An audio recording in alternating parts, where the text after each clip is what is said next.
Latinoamérica es un lugar muy extraño para vivir, y no lo digo solo por la cantidad de animales y lugares raros que hay, sino también por los casos perturbadores, los misterios sin resolver y los eventos sin explicación que abundan por aquí. Hoy veremos cosas realmente locas que no pudimos ver en la primera parte de este video, empezando por más animales extraños. El primero del que quiero hablarles es del delfín rosado, y lo más icónico que tiene este animal es su color. Verán, esto se debe por dos motivos principales. Primero que todo es que su piel es muy delgada, lo que permite que podamos ver sus vasos sanguíneos de forma superficial. Y lo segundo es que este animal es muy territorial, así que se provoca cicatrices cuando pelea y juega bruscamente con otros delfines. Un dato curioso es que cuando son cachorros y jóvenes son de un color gris azulado, pero es el desgaste de su piel el que los vuelve así. En pocas palabras, los más rosados suelen ser los más viejos. Y otra cosa es que cuando este animal se emociona, se asusta o hace ejercicio, su color se vuelve más intenso. Todo porque su flujo sanguíneo aumenta muchísimo. Por último les hablaré de algo más paranormal que tiene este animal, y es que normalmente la gente usa partes de su cuerpo para hacer talismanes. La cosa es que según la leyenda, este animal puede transformarse en hombre o mujer, todo para enamorar a la persona que usa un talismán de estos y quitarle la vida. Sin embargo, otro animal acuático mucho más extraño que este es el pez murciélago de labios rojos. Verán, esta cosa recibe este nombre porque visto desde arriba parece un murciélago, pero lo cierto es que tiene muchas cosas más únicas. Por ejemplo, es uno de los únicos peces en el mundo que es mal nadador. De hecho, su cuerpo ni siquiera es aerodinámico. Afortunadamente esto lo compensa con sus aletas, y es que usualmente las usa para caminar en suelo marino. Es decir, no nada, pero sí a pasitos. Y aparte de esto están sus labios, que me imagino ya habrán notado son de un color rojo brillante. Se teoriza que la razón de esto es para reconocerse mutuamente durante el cortejo. Y me imagino que a este punto ya estarás preguntándote cómo es que se alimenta. Pues bien, si ven este apéndice que está en su cabeza, esta cosa se llama ilición y se extiende para atraer peces pequeños o crustáceos y comérselos. En sí es de los peces más raros del planeta, pero ahora hablemos de un animal terrestre, específicamente de Leonomia oblicua. Como podemos notar, parece ser una especie de oruga común y corriente. La única diferencia es que tiene unas espinas en su cuerpo muy venenosas. Pues bien, si por algún motivo tocas una de estas, lo que pasará es que tendrás un dolor muy grande en la zona afectada, para posteriormente sentir un malestar y un dolor de cabeza. A las 8 horas te aparecerán moretones por todo tu cuerpo, y lo peor viene con tu sangre. Verán, este veneno hace que tu cuerpo no la pueda coagular, así que empezarás a presentar varias hemorragias en distintas zonas. Si no te tratas a tiempo hay una posibilidad grande de perder la vida, y el único tratamiento posible es el suero antilonómico que se produce solamente en Brasil. Este gusano se ve por toda la Amazonía, así que si la ves es mejor evitarla. La tortuga caripatúa es uno de los animales con el aspecto más loco y extraño de todos. Para empezar, todo su cuerpo parece ser algo parecido a una corteza de árbol, ya que como podemos ver tiene una textura y protuberancias muy parecidos a ellos. Sin embargo, no contento con eso, podemos ver su cabeza y cara que son bastante grandes. De hecho, tienen un cuello muy largo capaz de soportar el peso de su cabeza. Lo cierto es que este animal no persigue a su presa, sino que más bien la espera pacientemente, y cuando por fin está cerca, abre su boca succionando al animal, para posteriormente tragárselo por completo, ya que ni siquiera pueden masticar. Es por esto que su dieta consiste en peces muy pequeños, pero su forma física es la que la permite camuflarse tanto tiempo para comerse alguno de ellos. Pero bien, cambiando de tema, otra cosa curiosa que hay en Latinoamérica son los lugares misteriosos. El primero de ellos es la zona del silencio.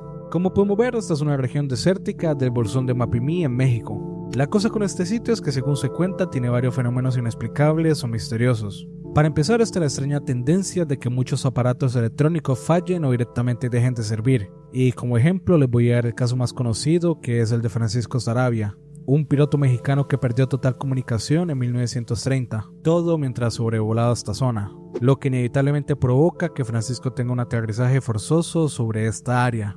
Afortunadamente el hombre sobrevivió al incidente, pero nunca más en su vida volvió a volar sobre este desierto.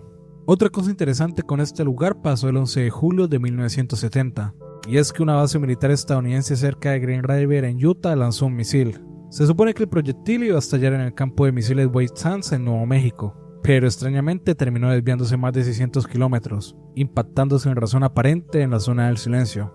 Aparte de todo esto, se han visto ovnis, se presencian muchas fallas en vehículos, hay avistamiento de seres extraños y todo ese tipo de cosas. Lo único cierto es que el suelo de este lugar tiene una alta concentración de minerales ferrosos, lo que ha llevado a pensar a los científicos que quizás este sea el motivo de los fallos magnéticos y eléctricos. Sin embargo, otro lugar misterioso como este es la isla de Pascua en Chile.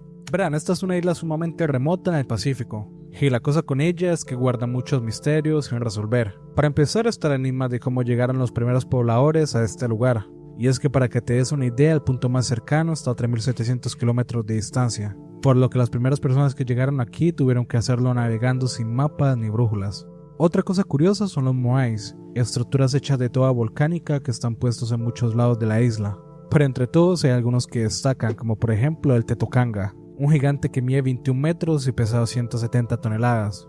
También está el Moai Tukuturi, una estatua que parece estar arrodillada, tiene barba y la forma de su cabeza es muy diferente a la de las demás. Otro dato curioso de estas vainas es el volcán Rano Raraku, y es que aquí se encuentran 397 moais abandonados. Algunos ya están completos, y otros están recién empezados, pero lo realmente perturbador es que hay herramientas por todo el suelo. Esto parece indicar que la gente que los estaba haciendo dejó de trabajar de un momento a otro, abandonando rápidamente el proyecto que tenían para escapar de algo o alguien. Un dato curioso es que los moai fueron movidos por kilómetros para ponerse en toda la isla. De hecho, ingenieros modernos asegurando que es imposible volver a hacer esto sin dañar las estructuras. Y aunque hay teorías de cómo pudieron hacerlo, lo cierto es que no hay nada claro todavía. A todo esto se le suma la misteriosa tablilla Rongo Rongo, un sistema de escritura realmente único, tanto que ningún criptógrafo o inteligencia artificial ha logrado traducirlo. En fin, todo sobre la isla de Pascua es muy misterioso, pero por ahora pasemos al siguiente lugar. La cárcel del fin del mundo fue un penal construido en la ciudad de Ushuaia, en Argentina, durante 1902. Esta cosa fue hecha de cero por los propios presos que le iban a ocupar, y como podemos ver, el lugar está constituido con 5 pabellones formando una estrella.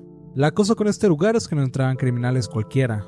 De hecho, aquí venía lo peor de lo peor. Un ejemplo es Cayetano Godino, una asociación de niños en Buenos Aires. Y para que se den una idea del lugar del que les estoy hablando, este tipo murió aquí mismo. Todo después de recibir una paliza de sus compañeros por haber matado a un gato que tenían de mascota. En esta cárcel también estuvo preso Mateo Banks, un hombre que acabó con 8 personas de su propio linaje para quedarse con una fortuna familiar. Otro dato curioso de este sitio es que es extremadamente frío, ya que la ciudad de Ushuaia por sí misma alcanza temperaturas de hasta menos 20 grados centígrados. Es por este motivo que cuando un preso escapaba y no se le hallaba durante 3 días, simplemente se le daba por muerto, ya que era casi imposible que sobreviviera bajo estas condiciones. Técnicamente los reclusos eran obligados a trabajar todos los días, les daban poca comida, eran castigados severamente y casi siempre recibían golpizas de los guardias. Es por todo esto que muchos de ellos preferían quitarse su propia vida antes de enfrentar las consecuencias de sus actos. Y justamente todas estas cosas hicieron que el lugar se cargara de una vibra negativa. Verán, resulta que luego de su cierre en 1947 y de su reapertura como museo en 1995, todas las personas que lo cuidan o lo visitan describen una extraña sensación. Algunos escuchan sus propios nombres en forma de eco, otros ven sombras durante el día o la noche. Algunas veces las cosas se mueven por sí solas. Como dato final, esta cárcel ha tenido más de 10 investigaciones paranormales. Se ha hecho de todo y siempre parece haber actividad inusual. Pero bueno, otra cosa que le sobra a Latinoamérica son las tragedias debido a negligencias, y hoy vamos a ver 3 de ellas. Verán, el Chapecoense es un equipo de Chapecó en Santa Catarina de Brasil. Para que se den una idea, en 2005 estaba a punto de desaparecer por las deudas, pero afortunadamente un grupo de empresarios locales lo salvaron de la ruina. Es a partir de aquí que empezaron a ganar más ascensos, hasta que en 2014 pudieron llegar a la primera división. Todas estas condiciones les permitió jugar la Copa Sudamericana en 2016, ganándole a todos en su camino y llegando a la final contra el Atlético Nacional de Colombia. Ahora bien, la cosa es que el partido se iba a jugar en el estadio Atanasio Girardot de Medellín, por lo que los jugadores del Chapecoense debían viajar en avión para llegar al encuentro. Es así que el 28 de noviembre de ese año toman el vuelo 2933 de Lamia, pero lastimosamente no llegarían a su destino. Verán, resulta que solo faltando 17 kilómetros para llegar, el avión se estrella en Cerro Gordo, una elevación montañosa de Antioquia. De las 77 personas que iban a bordo, solo 6 sobrevivieron, siendo la mitad de estos futbolistas del plantel. Ahora, ¿por qué fue que el avión se estrelló? Pues bien, el problema que tenían es que el combustible que llevaba el avión era exactamente el que necesitaban para el viaje, y esto en sí mismo es una negligencia enorme. Resulta que las normas internacionales exigen combustible suficiente para volar 45 minutos adicionales a toda ruta. Todo esto por si se presentan retrasos o anomalías, y de hecho esto fue lo que sucedió. Resulta que al llegar a Antioquia, el centro de control avisa al piloto que debían dar vueltas en círculos, y es que en ese momento estaban priorizando el aterrizaje de otra aeronave. Ahora, se supone que aquel piloto pudo haber notificado que no tenían el combustible suficiente, pero si hacía esto, la aerolínea Lamia sería investigada por la negligencia, haciendo que cuando diera la emergencia fuera demasiado tarde. Solo un día después del accidente, el Atlético Nacional se dio el título y el trofeo al Chapecoense, y un día después de esto hubo un homenaje en el estadio donde se iba a disputar el partido. A este tributo asistieron 140.000 personas, toda recordando la memoria y dando máximo respeto a los futbolistas del Chapecoense.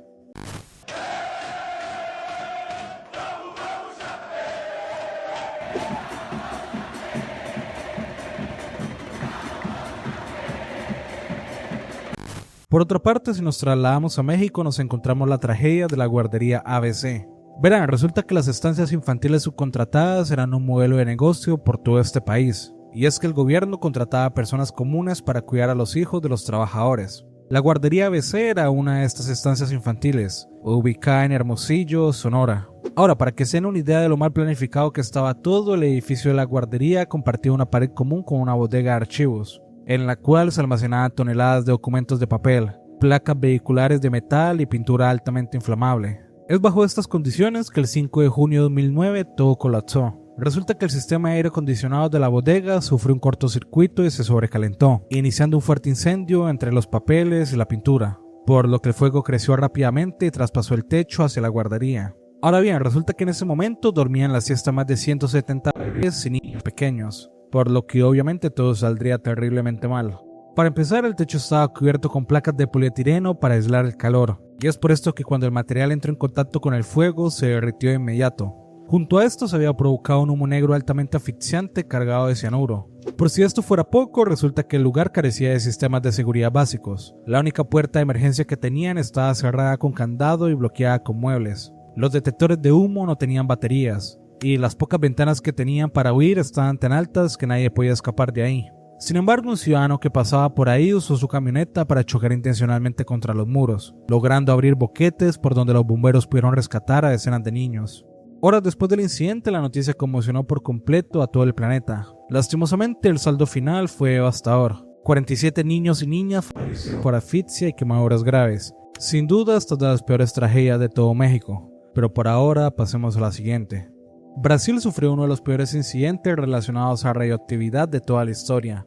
Verán, quizá no lo sepan, pero los hospitales deben seguir protocolos internacionales para deshacerse de sus equipos médicos, todo para evitar desastres químicos o ambientales. En 1985 el Instituto Goiano de Radioterapia muda su sede en la ciudad de Goiânia. Sin embargo, después de años operando, dejan abandonado el sitio con un equipo de teleterapia. Ahora, quizá te estás preguntando que esto fue un descuido de los dueños, pero lo cierto es que no. Resulta que tanto ellos como las autoridades locales sabían de lo peligroso que era esto, pero simplemente ignoraron el peligro y dejaron el lugar abandonado a su suerte. Es bajo estas condiciones que el 13 de septiembre del 87 la catástrofe comienza.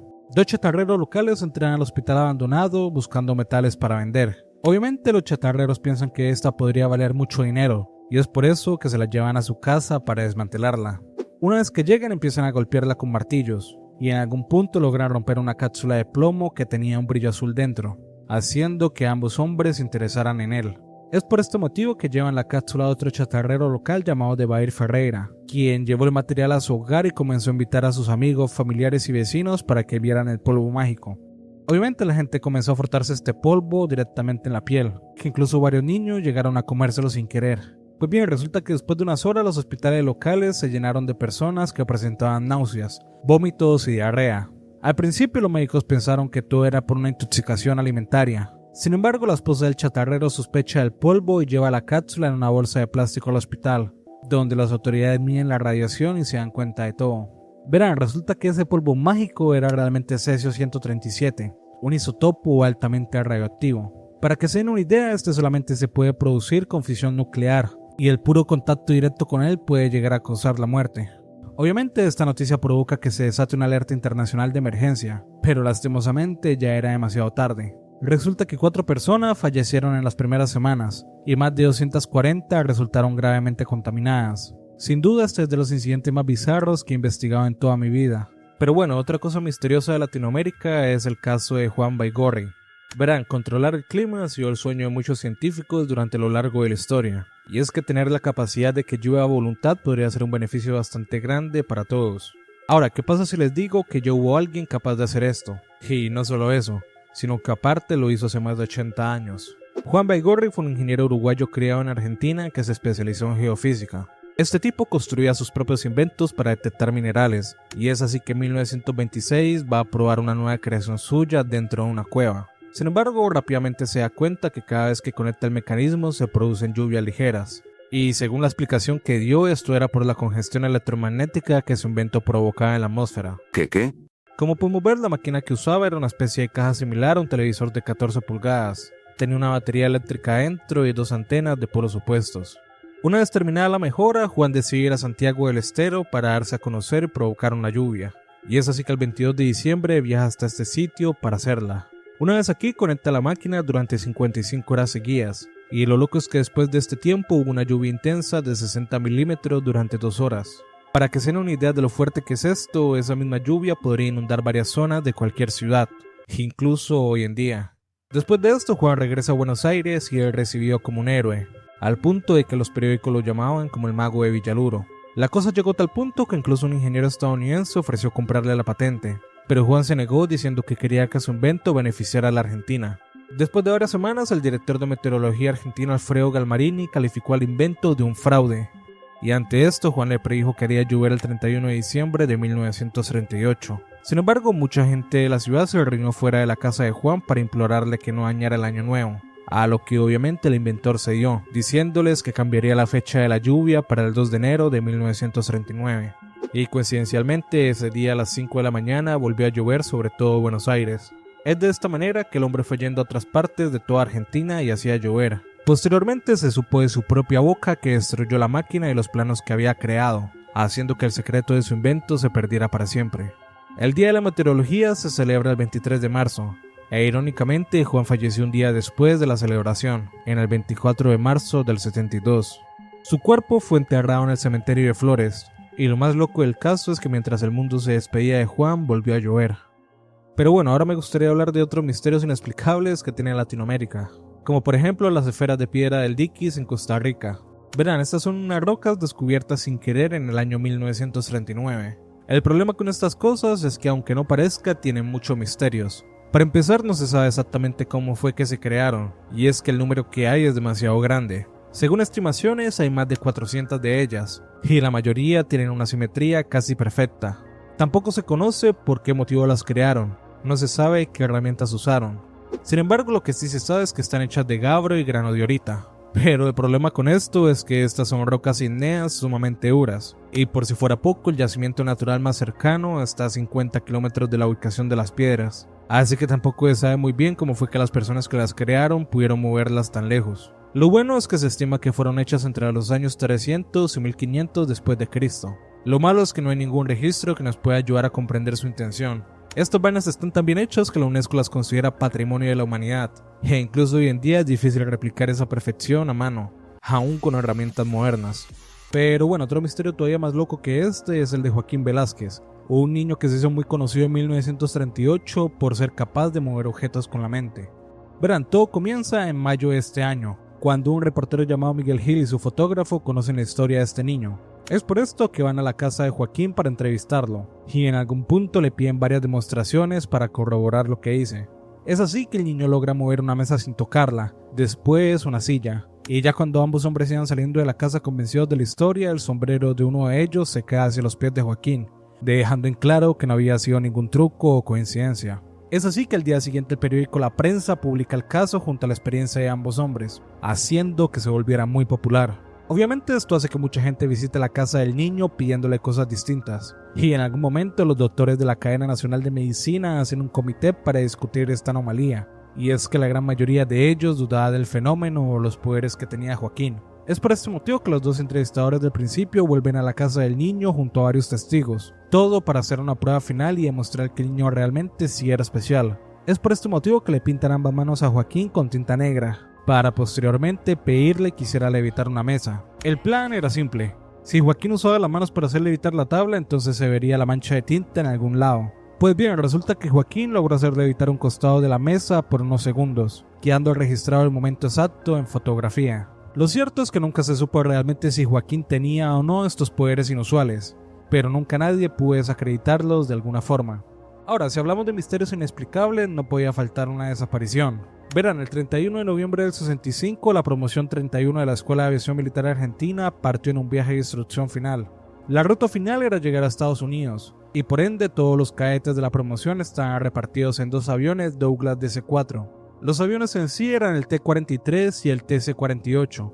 Pues bien, resulta que ambos despegaron de la base aérea Howard en Panamá el 3 de noviembre a las 5:40 de la mañana. Pero solo 35 minutos después, la tripulación del TC-48 emitió una alerta por incendio en uno de sus motores. Posteriormente reportan que iban a cambiar de ruta para ir al aeropuerto de San José en Costa Rica. Después de esto, la última comunicación del TC-48 sucede a las 7:05 de la mañana, cuando informa que iba rumbo a Puerto Limón en Costa Rica para aterrizar. Ahora, si todo esto no fuera ya muy extraño, hay otros datos que lo hacen todavía peor. Resulta que la versión inicial de la Fuerza Aérea Argentina es que el avión se estrelló en el Mar Caribe, explicando que los ocupantes que iban en él fueron devorados por tiburones. También ocultaron la identificación de uno de los cadetes, ya que supuestamente la encontraron en el agua. Sin embargo, investigaciones posteriores demostraron que este documento nunca había tocado agua marina, así que estaban mintiendo. Estas personas también mostraron supuestas evidencias como chalecos salvavidas, botes y otras prendas de ropa. Pero lo extraño es que esos elementos rescatados no estaban en el avión que se estrelló. Realmente eran diferentes a los originales, y el olor que desprendían era material nuevo, es decir, tampoco habían sido rescatados del océano. A día de hoy no se conoce qué pasó con este avión ni con sus ocupantes, y es por eso que actualmente las familias siguen buscando respuestas de lo que realmente sucedió. Como acabamos de ver, Latinoamérica tiene muchas cosas extrañas, y créeme cuando te digo que esta es solo una pequeña parte de ellas. Si te gustó el video me serviría mucho que le dieras like y te suscribieras. Nos vemos hasta la próxima.